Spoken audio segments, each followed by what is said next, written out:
नागम यजामहे आत्मसिद्धिं वंशवर्धनम श्राप भवतिम बंध मुक्तम नागोन्नति भवन्ताता स्वाहा।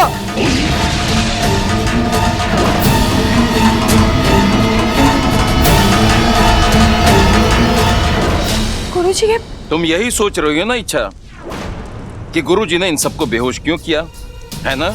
नागिस्तान के नियम स्पष्ट हैं। एक तो यहां कोई भी मनुष्य नहीं आ सकता, और यदि किसी खास उद्देश्य से या किसी अनिवार्य कार्य से आ भी जाए तो नागिस्तान के राज को जानने के बाद ऐसे ही नहीं जा सकता। अब तुम्हारा परिवार भी तुम्हारी सच्चाई जान गया है।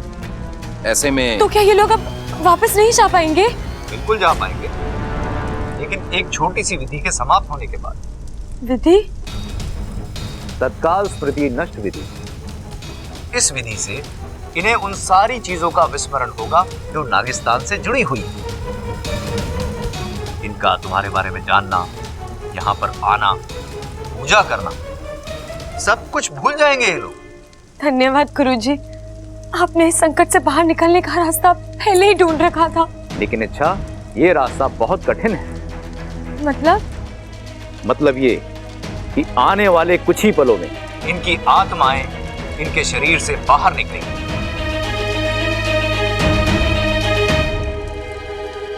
उन आत्माओं का हमें शुद्धिकरण करना होगा। उन आत्माओं का शुद्धिकरण करके हमें इनके शरीर में वापस भेजना है, वो भी एक निहित काल। इनके शरीर से आत्माएं बाहर निकलते ही ये रेत गिरना शुरू करेगी। इससे पहले कि ये रेत खत्म हो जाए, हमें इस विधि को पूरा करना होगा। अगर ऐसा हुआ तो ठीक, वरना इनकी आत्माएं भटकती रहेंगी, इनके शरीर से कभी जुड़ नहीं पाएंगी।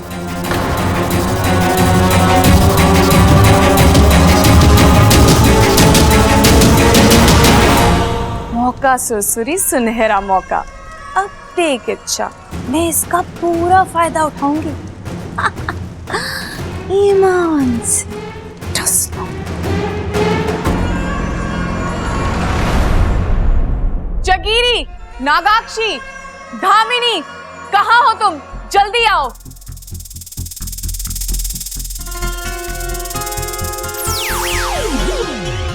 क्या बात है सुरसुरी, तूने हम सबको एक साथ? हम सपोलियों के साथ फिर से भेदभाव हो रहा है। नागिस्तान के नियम फिर से तोड़े जा रहे हैं। कौन तोड़ रहा है? कौन कर रहा है हमारे साथ भेदभाव? और कौन? गुरुजी और मेरे पिताजी। नागिस्तान के नियम क्या कहते हैं? किसी भी मनुष्य का यहाँ आना मना है ना? हाँ, आज तक हम में से किसी को इजाजत मिली है किसी मनुष्य को यहाँ लाने की? नहीं, पर इच्छा को मिली है। इच्छा अपने पूरे परिवार के साथ नागिस्तान आई है। क्या? ये भेदभाव नहीं है तो क्या है? तू सही कह रही है सुरसुरी, हमें इस भेदभाव को रोकना होगा, कुछ करना होगा हमें। क्यों सपोलियों? हाँ, हमें कुछ करना होगा। तो चलो मेरे साथ। गुरुजी नागोमी देव के मंदिर में एक छोटी सी विधि करने जा रहे हैं, जिसके संपन्न होने पर ही इच्छा का पूरा परिवार इंसानों की बस्ती में वापस जा पाएगा, जो हमें होने नहीं देना है। है ना? ओफो, क्या बात कही मेरी प्यारी सपोली। हमें मंदिर जाना है, उस विधि में बाधा डालनी है, और जैसे ही उन इंसानों की आत्मा उनके शरीर से बाहर निकलेगी, हमें कहर बरसाना है। सबका ध्यान बटेगा और आत्मा के शरीर में वापस जाने का मुहूर्त डलेगा। और फिर चलो। गुरुजी, पूरे परिवार की जिम्मेदारी मुझ पर है। ये लोग मेरे भरोसे यहाँ आए हैं। विधि में कोई विघ्न तो नहीं आएगा ना? विधि ठीक से संपन्न तो हो जाएगी ना? अब जैसी नागोमी देव की मर्जी। हमारा काम है प्रयास करना, उसे सफलता देना ना देना नागोमी देव की कृपा पर निर्भर करता है। वो चाहेंगे तो सब ठीक ही होगा। अब मैं एक एक करके इन सब की आत्माएं इस शुद्धिकरण पात्र में शुद्ध करूंगा।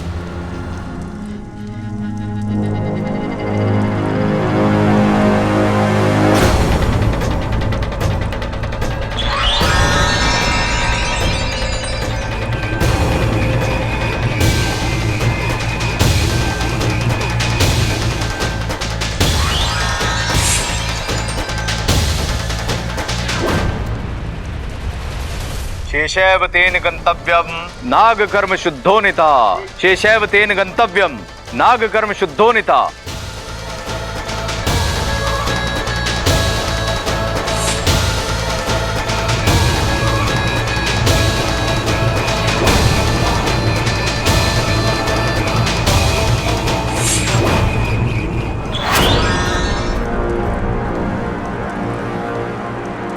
इनका शुद्धिकरण हो गया। जय हो नागुमी देव। बस ऐसे ही सभी की आत्मा का शुद्धिकरण हो जाए। अलग से 4 गागर दूध चढ़ाऊंगी।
जी की आत्मा नहीं।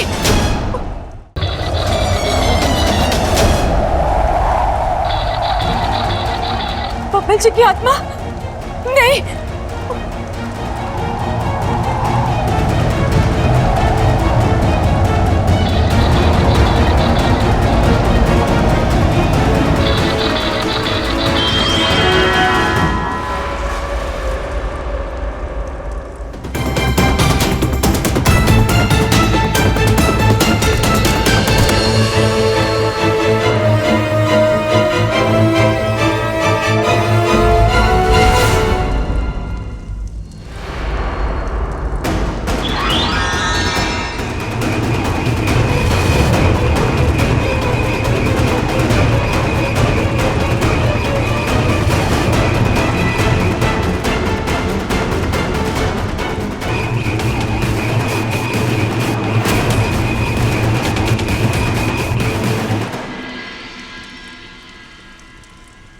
इच्छा, हमारा प्रयास सफल हो गया।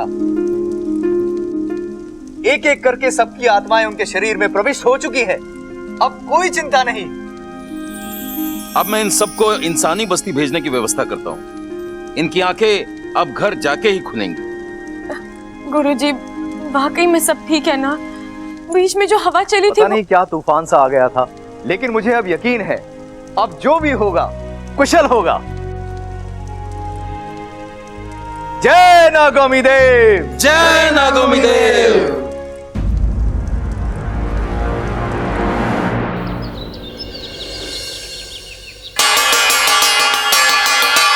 चलो चलो उठो भाई, सुबह हो गई है। सूरज दादा आए आकर पुराने हो गए और आप सब लोग अभी तक सो रहे हो। दादी उठ जाइए। जीती रहे।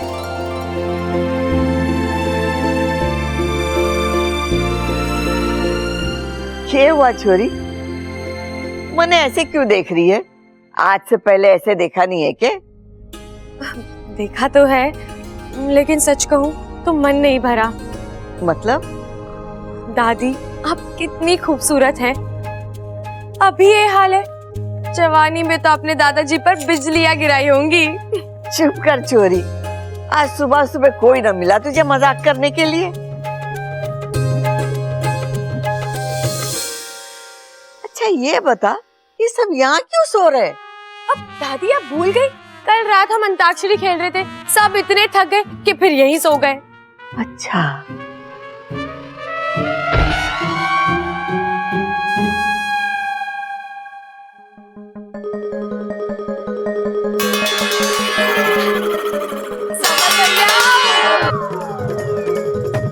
अप्पू, अप्पू, चल जल्दी से उठ जा।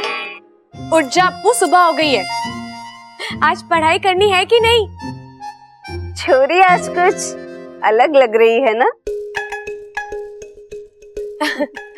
अप्पू चल उठ जा, हाथ मुंह धो ले। मैं सबके लिए चाय नाश्ता बना देती हूँ, और आज तो तेरी पसंद के पराठे बना रही हूँ।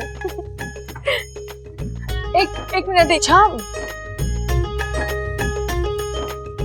बात क्या है? अब बात कुछ नहीं। कुछ तो है, आज इतनी खिलखिला रही है। दीदी नया दिन नई जिंदगी की तरह होता है, इसका मुस्कुराकर स्वागत करना चाहिए। खुद भी मुस्कुराओ, सबके मुस्कुराने की वजह बनो। मैं भी वही कर रही हूँ।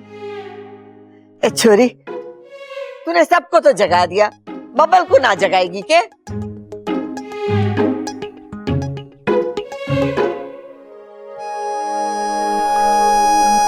बब्बल जी सुबह हो गई है, उठ जाइए।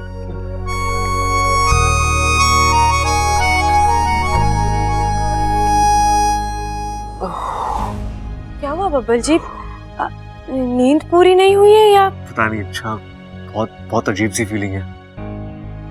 हे शिव जी, जरूर मारे छोरे को नजर लगी है।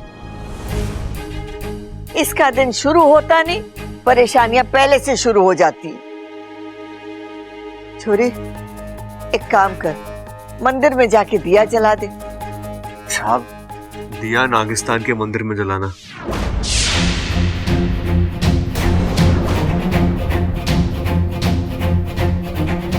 क्या कहा आपने? क्या कहा मैंने? साहब मेरा सिर दर्द से फटा जा रहा है, तो प्लीज कुछ बाम वाम ला दो, मैं कमरे में जाके आराम कर रहा हूँ।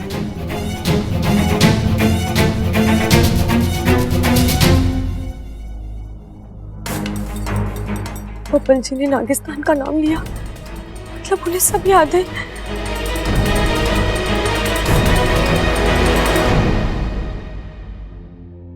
लीजिए बब्बल जी, इससे आपका सर दर्द ठीक हो जाएगा।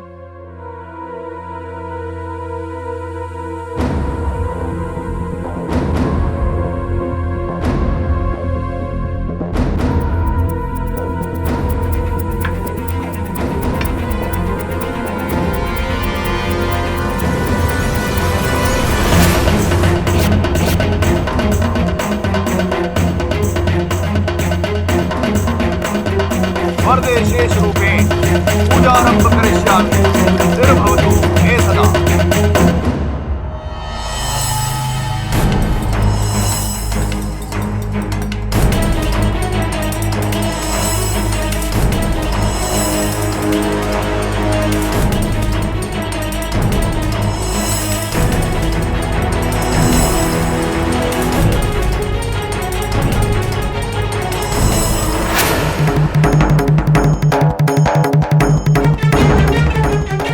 बब्बल जी, आप ऐसे क्या देख रहे हैं?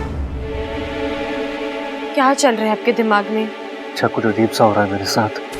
क्या हो रहा है? सांप जैसा एहसास? सांप जैसा एहसास? नहीं अच्छा, ये कुछ और है। एक अजीब सी जगह दिखाई दे रही है मुझे। वहां एक बड़ा सा मंदिर भी है, कुछ लोग भी है वहां। इंसान है या शायद नाग।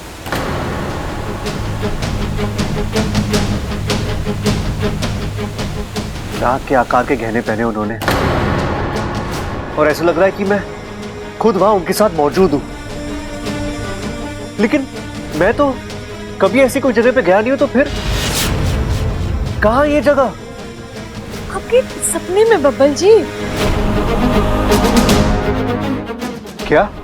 हाँ बब्बल जी, आपने जरूर कोई सपना देखा होगा और आप उसे ही सच समझ रहे हैं। नहीं अच्छा, सपना होता तो नींद के साथ खत्म हो जाता।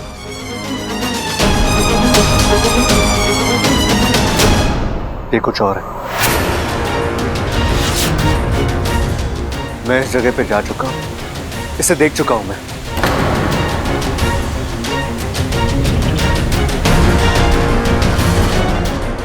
लेकिन कब और कैसे मुझे याद नहीं आ रहा।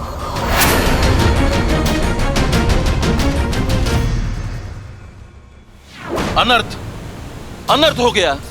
गुरुजी, आत्मा शुद्धिकरण के बाद भी बब्बल को सब कुछ याद है। लेकिन ये हो कैसे गया? विधि तो सफल हुई थी। मुझे लगता है ये उस तूफान का असर है। इच्छा ने शुद्धि पात्र यंत्र संभाल तो लिया था, लेकिन शायद उसी दरमियान कुछ गड़बड़ हुई है। ये कोई आम गड़बड़ नहीं है, इसके साथ नागिस्तान का अस्तित्व जुड़ा हुआ है। एक आम मनुष्य को नागिस्तान के वजूद का पता होना खतरे की घंटी है। गुरुजी, हमें कुछ करना होगा। हमें किसी भी तरीके से बब्बल के दिमाग से ये यादें मिटानी होंगी। लेकिन अब यह मुमकिन नहीं। एक बार इच्छा उन सबको यहां पर ले आई थी, लेकिन अब यह नहीं हो सकता। तो अब क्या करें? वही जो नागिस्तान का नियम है।